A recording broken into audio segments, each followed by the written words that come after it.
Si mapapahamak siya. Si Gutesa mapapahamak siya. Meron daw siyang 5 milyon na nakapatong sa kanyang ulo. Kaya grabe, no? tatago yung tao. Si Ombudsman Remulla din ang nagsabi nito. Kakikita ko lang kanina, ayaw na ni Bryce Hernandez na mag-apply ng state witness. Matras na rin ba? Matras na. Ay, Diba, di pa nauna yung eh. mga Diskaya, ayaw Nauna na yung rin. Diskaya, parang ayaw na nila kasi nag-invoke na sila ng kanilang karapatan. Pero ang sabi dito ni Ombudsman Remulla ay mananatili daw na umano ay cooperative witness pero hindi na bilang state witness. Oho. Anong difference nun, Sen, pagka cooperative o state witness? O di tawagin niyo yung ombudsman. Hindi naman ako nagsabi rin. Ba't ako tinatanong? Kaya Oo nga. nga. Yun ang ano, no? Parang Hindi, ang itanong mo dyan, bakit naging ganun ang kapasyahan? Bakit nag-atrasan? Ayun nga ho. Naalala mo yung Diskaya, sila'y sumagot lang naman at sila'y nag-respond lang naman doon sa call ko noon nung ako ay chairman. Opo. Gusto ba niyong makatulong sa Estado na ma-prosecute natin ito? Gusto niyo ba na mapanagot natin yung mastermind? Kumbaga sa isda, yung pinakamalaking isda ang ating mahuli. Mahirap po kasi ito sapagkat alam niyo, may sakripisyo dito. Maring natatakot kayo. Masasapanganib ang buhay ninyo. Marami kayong magiging kalaban dito. Pero makipagsapalaran kayo kung ang pinag-uusapan ay malalagay din kayo sa alanganin. Opo. Kasi kung ninanais nyo na wag na kayong masama sa criminal prosecution, meron pong binibigay na remedyo ang batas. Oho. Pumayag kayo na maproseso kayo, kung qualified kayo, maging state witness kayo. Sa paraan na yan, matutulungan nyo ang Estado. Kasi kung walang lalabas na whistleblower dyan, Opo. kasi ang labas mo dyan, whistleblower ka eh. Tama po. Oo. Sino? Kamukha nung tinesting namin yung 15 contractors na nandun. Oo, yung listahan ng Pangulo yan. Di ba? Yung natirang na nandun, may silang 10 eh. Oho. Totoo ba kanya na humihingi ng ganito na 25%? Tinanong lang, hindi po. Lahat sila hindi po eh. Okay, oho. Samantalang alam naman nilang open secret na yun eh. Lahat totoo. naman ng... Totoo po, 25 hanggang 30% pero lahat sila sinabi, hindi po totoo. Okay. So inakala nila yun ang parang para ma-cover up nila yung katotohanan, di ba? Okay, oho. So in this kaya nagsabi, sige po kanya, nagpasya na po kami. Tingnan ko kung talagang totoo. Kailangan makareceive ako ng sulat mula sa inyo na talagang gagawin niya. Maingat tayo eh. Opo. Sumulat sila. O sige kako, gawin ninyo yung dapat ninyong gawin. Oho. Ilahad ninyo yung gusto ninyong ilahad. Nasa sa inyo yan. Opo. O. Ganun na nangyari. Ngayon, nakakala nila ngayon. Hanggang ngayon, sinasabi ng iba na pinoproteksyonan ko daw. Ayun na nga po. Ilang ulit yun na sinagot yan, Sen. Para bagang nag-aabogado na kayo. Ang pinoproteksyonan ko dito, Jen, Opo. Nelson, ay yung kapakanan ng Estado. Alalahanin po ninyo, ang kinulimbat po ng mga ito ay pera po ng bayan. Lahat po ng buwis ninyo na talagang ibinuwis nyo, pati buhay po ninyo, ibinuwis ninyo para lang makapagbayad kayo ng buwis. Opo. Tingnan po ninyo yung kinasadlakan nito. Walang kapararakang talagang mahirap na yan. Nabaldas talaga po. Nabaldas Isang talaga araw pera. sinabi natin mga halang ang kaluluwa ng mga taong ito. Eh. Opo. Para lang matulungan natin ang Estado na mabawi lahat ang kinamkam na yan at hindi po nila pera yan. Gumamit tayo ng magagamit na mga taong kagaya ng mga ito na magpapasya kahit na mapasapanganib ang buhay nila. Magturo. Ang naituro, initially, 17 congressmen. Opo. Yan na. Hindi ba nila naintindihan yun? Sino ba ang nagturo pa ng iba? Wala na. Opo. Yung mag-asawang Diskaya lang. Ang kapalit lang nun, yung inihingi nilang maproteksyonan sila, karapat dapat naman dahil sa mapapasanganib ang buhay nila eh. Totoo. Di ba maintindihan yun? At palagi nilang sinasabi, hindi po. Hindi ko sila pinoproteksyonan.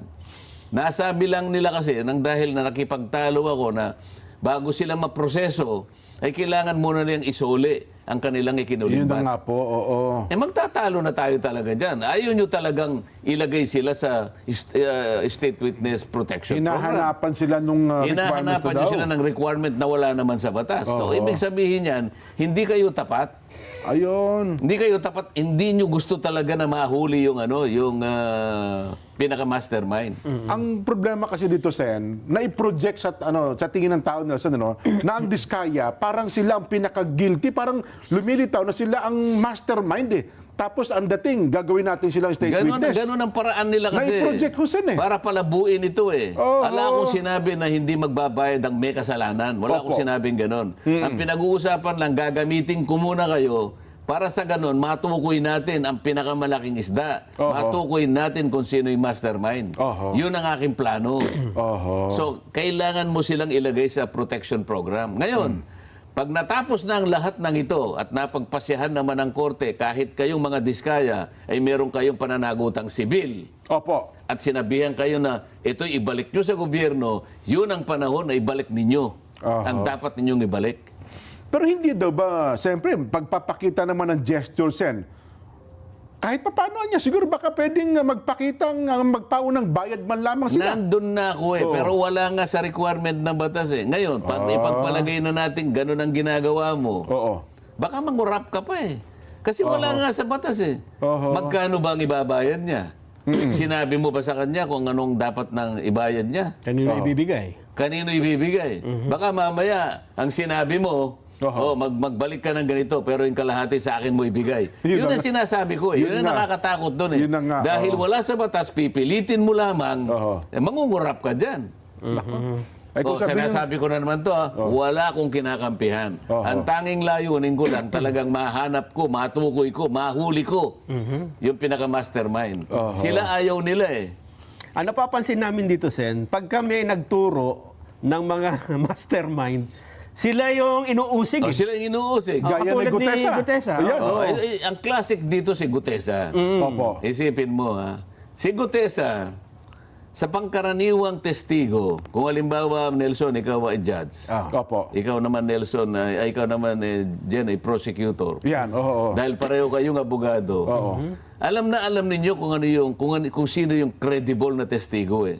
Yes po naman. Lalo na sa isang judge Kasi nakalagay sa ating batas na pang-ebidensya, yung law and evidence.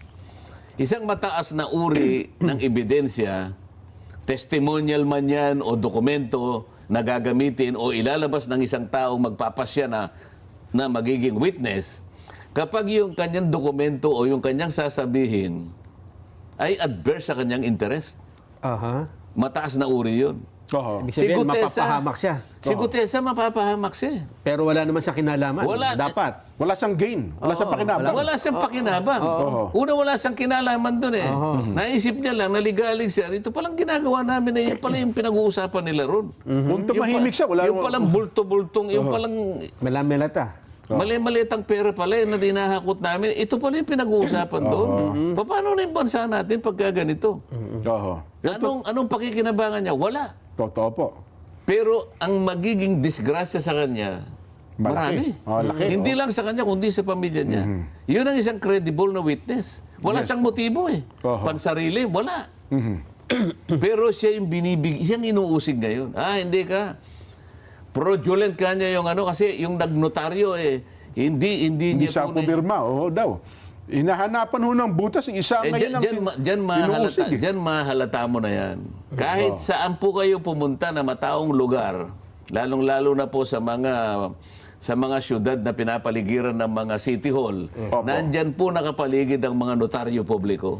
Opo, Naging cottage industry na po yan. Magpanotaryo ka dyan, nagpapaligsahan pa sila eh. Meron pa silang tagatawag, notaryo. May nakalagay pang paske. Totoo po yan. Notary Public 24/7. Walang tulugan to. Pupunta ka roon. Saka gusto mong makapag-notaryo ka. Kung meron siyang maliit na bintana roon, lahat ng papeles mo, iaabot mo sa kanya. Pagkatapos niyang pag-i-stampan lahat, pipirma niya ganyan, sisingilan ka ng kaukulang bayad. At saka niya iaabot sa'yo. Ikaw ba na nagpanotaryo? Tatanungin mo ba sa kanya? Gusto ko pong makita kung kayo po talagang pumirma nito. Nasaan po ba si attorney? Gusto ko po, attorney, kung kayo po, yung pumirma po kayo uli para malaman kung pirmahon nyo talaga ito. Meron bang gumagawa ng ganyan? Mukhang wala. Pagkatapos ito ang gagawin ng mga kasama ko sa Blue Ribbon Committee? Lalong-lalo na yung Opo. pumalit sa akin. Pero saan may mga nagtatanong, kung halimbawa daw bang ipatawag uli itong si Gutesa, kasi para akala na matapos ng pagdinig nung siya'y humarap, biglang nawala. Wala na raw nakakala kung saan siya naroon. Kasi ako naman, ang katwiran ko, kasi wala namang pagdinig at hindi naman siya ulit ipapatawag. Pero kung sabay ipatatawag, may garantiya bang babalik itong si Gutesa, Sen? Basta wag lang nilang takutin kasi ngayon may ganun nagsasabi ba? na meron daw siyang 5 milyon na nakapatong sa kanyang ulo kaya grabe, no? tatago yung tao. Yun nga yung sinasabi mo kanina, Nelson. Lahat ng gustong tumistigo dahil sa ang pinagsasabi na nito ay patungkol na dun sa mga talagang nakikita nating mastermind talaga. Opo. Gagawa't-gagawa ng paraan. Oho. May nakita ka nga akong mga mangilan-gilan na nakikita ko ng reliable na information na galing nito mismo sa mga i-final nila sa ICI. Opo. Di umano tungkol dyan sa sworn statement ni Gutesa, pinipilit nila na yun ngang Oho. pati yung notaryo talaga ginagawa nila ng usap eh. Aha, pinalaki ba Samantalang nila yun? nakita naman, palibasa yung karamihan doon sa mga kasama ko, hindi abogado, sa Opo. Blue Ribbon. Na pagkamali nila na ang pinakamalaking bahagi ng kanyang pagtitestigo o yung credibility ng kanyang testimony ay nandun sa notaryo. Opo. Hindi, nawala na saysay yung notaryo Ayun. nung siya ay nagpasya na talagang lumabas at humarap sa Blue Ribbon. pagdinig sa Blue Ribbon. Opo. Wala nang issue ang notaryo dun eh. Kung tutuusin mo eh. Ang testimony niya ay binigay, binasa niya, at nagkaroon sila ng pagkakataon na tanungin siya Opo. base sa kanyang paglalahad. Under oath. O yan, oh. Under oath yun. Opo. Sumumpa siya, umarap, pinagtatanong, sumagot, hanggang matapos ang kanyang presentation. Oho. Pagkatapos hahanapan mo ng Notaryo. wala na say-say yung notaryo. Hindi nila maintindihan yun, pero pinipilit nilang gawan ng paraan para sa ganun, maipakita sa kaisipan ng publiko na akala mo may kaugnayan pa yung notaryo. Parang vital talaga, no? Kung halimbawa hindi siya humarap, baka sakali. Oho. Baka sakali lang. Yung dokumento lang ay sinabit. Pinab- Kung bago. dokumento lang ang sinabit. Pero hindi po pwedeng hindi siya doon. Kasi nga, sinong magpapatunay kung hindi siya darating din? Oho. Susumpa pa rin siya na Oho. ako po ang may pirma dito sa sworn affidavit na ito. Halimbawa, Sen, may dala-dala nga siyang papel doon. Yung salaysay niya, hindi notarized. Hindi notarized. So, okay lang din yun. Kasi nga, sumumpas eh. Ayun. Kaya gusto kong patunayan na hindi issue yung kanyang Notaryo. notary public na yon. Nasabihan siguro yung babaeng nagnotaryo na hindi niya pirma yon. Opo. Kaya lang, sa tamang panahon, hanggat kapag nakuha ko na yung kopya ng mga dokumentong ninotaryo mismo ng opisina na yon, at pare-parehong ganun ang pinanggalingan, Oho, ganun magkakasala din yon. Ayun. Sapagkat sa notarial service law, kailangan nakaharap yung nagnunotaryo at saka yung nagpapanotaryo. Oho. Dito maliwanag na nag-assign lang siya ng isang staff doon o kaya secretary Totoo. para lang additional na kanyang ikabubuhay. Oho. Isip-isipin mo sa dami ng ninunotaryo niya September pa lang, book 8 na.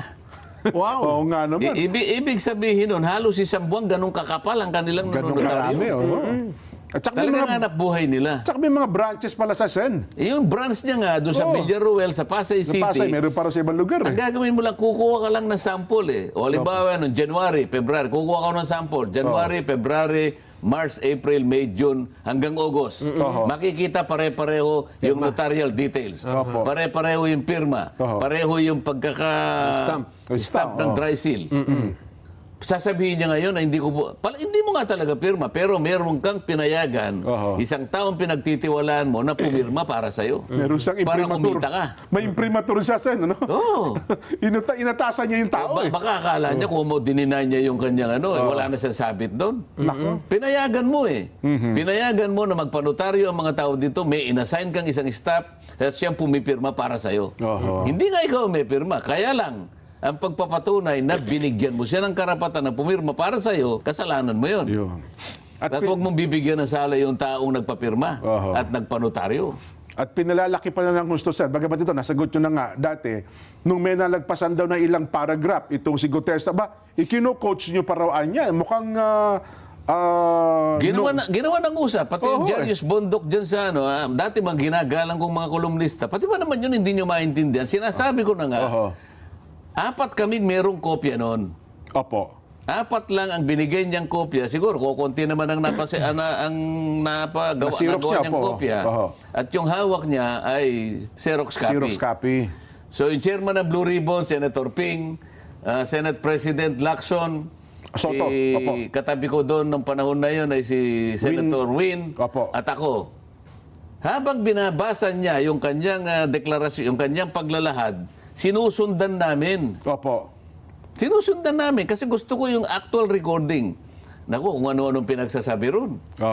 Na meron daw kasi siya sinasabing box. At sinabi ko raw, maliit. Wala ko sinabing ganun eh. Sabi ko, basahin mo, huwag kang nagmamadali, basahin mo, may nalalaktawan kang isang linya eh. Dalawa, isang linya. O di sana, kung mali yung aking ginawa na yon, di sana sinabihan ako ni Senator Ping o kaya ni Senador tama naman nasusundan namin eh. E di sana sinabi niya, ano sinasabi mong nalalaktawan? Binabasa na, wala siyang pare-parehas tayo ng nalalaktawan. kopya, May nagsalita ba isa sa kanila? Wala. Alam din nila may nalaktawan siya eh. Yung palang hawak niyang kopya, Sen, na Xerox copy, wala talaga doon sa original eh. Putol pala. po eh kanya. Kaya binigay ko na yung kopya ko para yun ang basahin niya.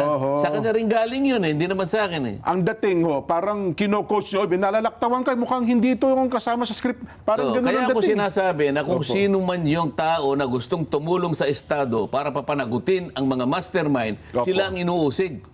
Isip-isipin mo na sabihin ko na kinausap ko yung tao na yon dahil nagpasesya na kausapin ako eh. Ayoko nga dahil may session kami, sabi ko nga. So sa madaling panahon, pinuntahan ko kung talagang meron nga siyang hawak. Aba, nalaman ko ngayon na meron daw nagpapunta na ron, kinuha CCTV, kung talagang ko'y pumunta ron o ganyan-ganyan. O sabi ko, okay lang. At makikita ninyo kung anong oras akong pumunta at anong oras akong umalis. Ayun, Tingnan natin. So parang yun, pati sisilipin nila. Pati yung sisilipin nila sapagkat lahat na lang ng gagawa ng paraan para sa ganun mapanagot natin ang mga tao. Kasi nga ayaw nila eh. Ang aking pagkakaalam dito, ayaw nila na matuntun talaga kung sino yung mastermind. Kaya ganito ang ginagawa nila. Nako. Ako naman, ang kagustuhan ko, mapanagot natin, maibalik ang kinamkam, ang ninakaw na pera ng bayan. Yun ang kagustuhan ko eh. So, ako na lang yata yung lumalaban ng ganun eh. Sila lahat, parang gusto nila, ako pa ngayon ang pinasasama. Parang ayaw nilang matamaan kung sino yung... Halatang-halata mo naman ngayon, di ba? Nako. Pero doon sa, balikan ko yung punto na, tsaka sendo sa Diskaya. Well, hindi naman niya, sabi natin, hindi restitution. Diba? Gaya ngayon, yung mga sasakyan natin ng Diskaya, ipasusubasta na. Kinuha naman nilang lahat, di ba? Opo. Ano bang gusto nila ron? Hindi mo na pinakikialaman yun. Bahala na sila doon. Basta tao ang minimaintain kong palagi. Kaya ko lang sila kinasangkapan para lang matugis natin, para matukoy natin, maipalitaw natin, mapanagot natin sino talagang utak dito, sino ang ugat ng lahat ng ito. Ngayon, kung ayaw pa niyong maniwala at kayo na gusto pang palitawin yung kaibayo, kabaligtaran na to, ang gusto niyo talaga, ang mahuli niyo puro sapsap na lang. Kaya palang kanilang mga pinagdidemanda ngayon, puro mga kawani lang ng DPWH. Wala silang ni isang politiko na dinimanda. Wala. Ayaw nila yun. Teka lang, doon sa... Wala ba lang, wala ho bang offer ng mga Diskaya? Sen, pakisabi mo nga sa kanila, magbibigay na lang kami kahit 1 bilyon para lang matuloy na lang itong pagharap namin sa Senado, kaya pagiging state witness. Wala ba silang offer na ganun man lamang sa... Hindi ko na katungkulan yun. Basta naiharap ko sila, inayawan sila sapagkat ayaw nga nilang matukoy yung bahala na sila. Ngayon, kung may paraan sila na matukoy talaga yung mastermind, sa akin palagay, hindi naman nila gagawin. Kasi lahat ng tumitestigo para matukoy lahat yon ay kanilang ginigipit, kanilang ginigisa, kanilang pinag-uusig. Wala silang hangarin na makita yung totoo. Ang hangarin nila ay mapagtakpan kung sino man ang may utak dyan. Saan meron isang post sa social media, no? Maganda lang ito, hindi ko na babanggitin isang abogado po ito. Maganda yun, yung kanyang, yung ating pinag-uusapan na may kinalaman dyan sa restitution. Sabi nung itong abogadong ito, pinipilit ni Senador Marcoleta ang posisyon niya na hindi raw pwedeng mag-impose ang DOJ na condition na restitution bago tanggapin ang mga Diskaya bilang state witness. Pero sabi niya, halatang hindi talaga nag-practice daw ng litigation si Senador Marcoleta.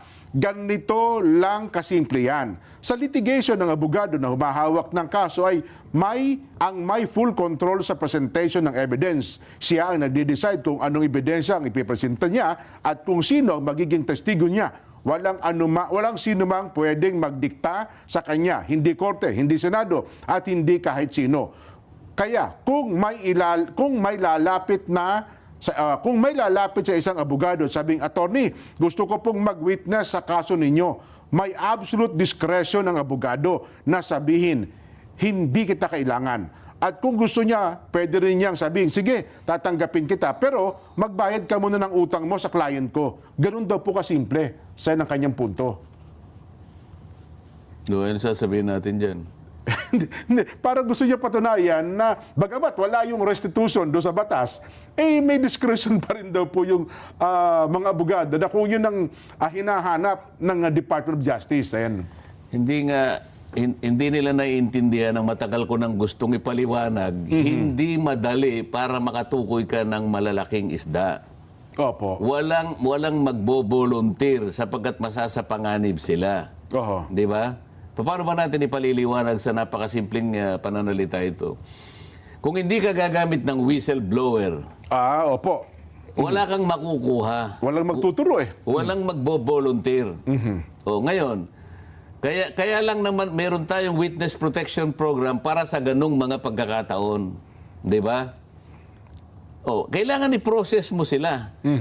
Kailangan pumasok sila sa proseso para sa ganun, kung qualified sila, maging state witness. Oho. Yung sinasabi ng abogado yan, malayo doon sa pagiging state witness. Ayun. Ito sa pilitan na magiging state witness siya, kaya nga pipirma siya doon eh. Opo. Pero sa pagtulong niya sa Estado, kinakailangan meron siyang protection. Oho.